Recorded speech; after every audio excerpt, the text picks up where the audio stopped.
What is going on, everybody? Welcome back to the channel. Aftersound here, bringing you Splinterlands content every single day. We also stream right here in this channel every Tuesday, Thursday, and Sunday morning, so come by and say hello. All right, guys. Well, I think we are going to celebrate a milestone.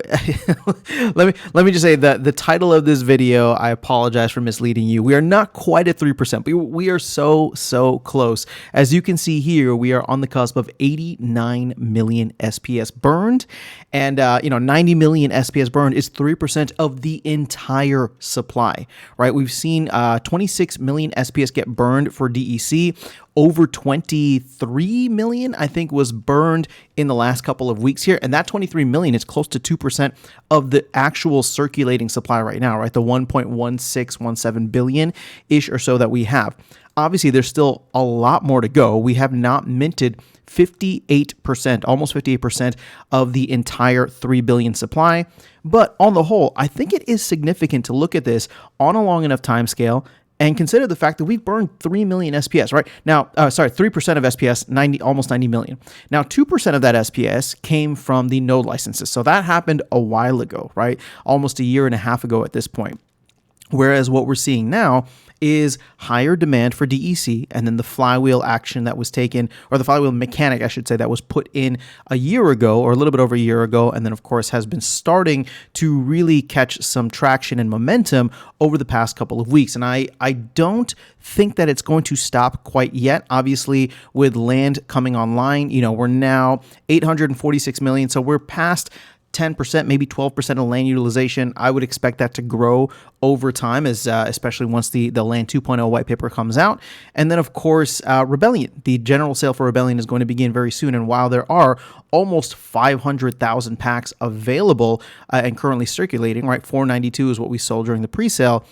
I just have a feeling that over the next couple of months, or maybe even the next couple of weeks, really, we're going to see a higher demand for DEC simply because the packs are going to get eaten through quite quickly, and there won't be many on the secondary market, especially if people are going to be holding on to them for the airdrop conflicts, which are set to start, I believe, a week after the set goes live, right? So December 5th is when the set will go live.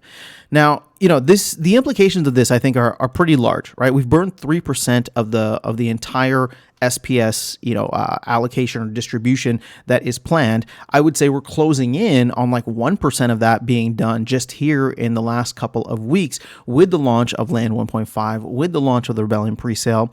And so this makes me consider, okay, what is this going to look like over the next 18 to 24 months? And that, I've been saying publicly for a while that that's kind of the time frame that I'm giving the Splinterlands project to see what it can do in the upcoming bull run, right? Fingers crossed that we do get a bull run, but everything is, everything else is kind of coinciding, all the different cycles that play out, whether it's interest rate cycles, Bitcoin cycles, even the election cycles, right? So 2024 should be a very interesting year that should lead to hopefully a very fun 2025. And again, it may not come in that order. It may not be perfect timing similar to the last cycles, but 18 to 24 months from now is the end of the second half to the end of 2025, which I believe is probably going to look similar. Again, history doesn't repeat itself, but it often rhymes. So I wouldn't be surprised to see, some kind of price action that happens, some kind of FOMO euphoria moment that happens for Bitcoin, for the crypto markets, maybe even the broader macro markets over the next 18 to 24 months. So let's take this back now to SPS and Splinterlands. What can we expect that would burn a lot more SPS? Well, okay, so you got land 1.5. You got about 10% of, 10 to 12% of land that is already online. I would assume that we're probably going to see a good amount added to that over the next year to 2 years. Again, it's hard to figure out exactly how much is going to be how much SPS is going to be burned. And the thing is, the higher the SPS price goes, and you can see here that we are ticking up, which is fantastic. Bitcoin obviously is leading the charge here, closing in on 39K. But the higher that SPS goes up, the less we need to burn in order to actually get the same amount of DEC. So if the market starts to take off, we start burning significantly less and less DEC. But the other benefit, which I would say is probably even stronger than that, is the fact that you're going to get people who want to come in, whether they're older players or whether they're new players that want to get more SPS for whatever that reason is. And so once we start constricting supply, which is what we've been doing, right? We've burned 3% of the total supply. We've burned 23 million in the past couple of days or past couple of weeks. I don't know what this looks like moving forward, but I will say this, right? I have a personal target that I would like to see burned over the next 24 months.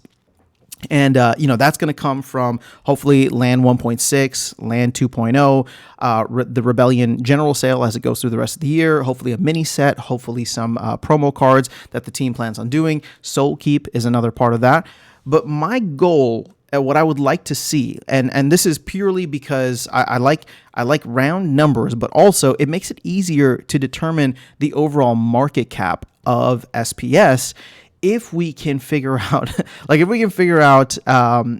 this thing is going to go and try to make it so that we do hit new all-time highs. So yes, I know a little bit of a bullish video, but basically what I would love to see is us burn a significant amount of SPS to get us down below 1 billion. So right now we have 1.169 billion. So there's 169 million SPS that we need to burn. And you're probably thinking to yourself, well, 169 million, that's a lot. And you're right. We've only burned about 23 million so far for what is, what we've had in terms of 1.5 for land and the Rebellion presale. But as we go along, assuming the price doesn't spike right away, and again, the price spiking right away would be detrimental for this, but it would also bring in good problems of new people coming in and potentially buying up SPS and taking it off the marketplace. So, constricting the supply in that sense would be a good thing, because if we're constricting supply and demand goes up, that's totally fine too. But let's say we do get, 169 million burned over the next year. Actually, it would need to be more than that, because we are still minting anywhere from 600 million to 600,000 to a million a day. I think it's probably closer to the 600,000. Either way, if we can get close to a billion, meaning that there's constant usage and demand for DEC, meaning that there's constant burning of SPS for said DEC, well, then all of a sudden that 1 billion puts us in a very interesting place compared to many other projects if we want to consider a 25-cent SPS, a 50-cent SPS, a $1 SPS, right? Because here's the thing: the more SPS that is burned, meaning the less amount that is out there, it means that the prices can get higher. And what I mean by that, obviously this is just supply demand economics, but what I'm trying to get at is if we have 1.6 billion, or even if we had like 1.5 billion SPS out there just floating in the ether, then getting these kind of prices that people are predicting, even like a $1 SPS, for example, right? A $1 SPS, which is we'll say our previous all-time high. If there's 1.5 billion SPS by the end of 2024, which is very possible if we don't burn much more, well, then we would need a $1 SPS would essentially be a $1.5 billion market cap for the token. That is gigantic, right? That's twice some of the top projects in gaming that are currently out there. But this is what I'm trying to say, where it's just like, okay, well, if we keep SPS close to that 1 billion mark, well, that 1 billion means that, 1 billion tokens at $1 would be 1 billion rather than 1.5 billion. I know it may not seem like a lot, but we're talking about billions here, right? And especially as we start to go through and there's more eyeballs on the game, there's more people coming in, that market cap, again, the market cap across all games will start to rise. Right now, with where we're at, the market cap is 24 million, not even 25 million.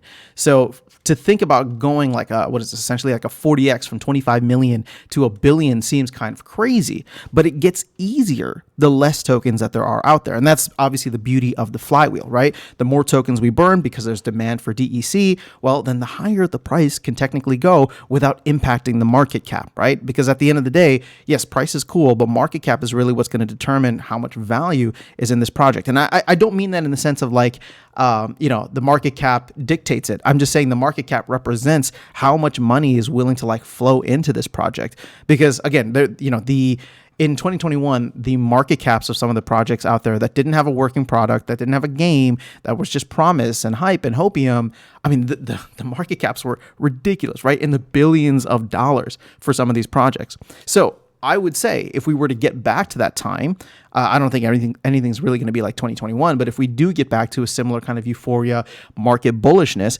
I wouldn't be surprised to see market caps of top projects in the billions of dollars. And so therefore, right, if we can keep the supply of SPS around 1 billion because we're constantly burning SPS for DEC, well, then all of a sudden it's just like, okay, well, if the top projects in gaming are going to 2, 3, 5 billion, dollars in terms of their overall market cap, well, then it's easy to think about a $1, $2, $3, $4, $5 SPS, if you can get what I'm saying.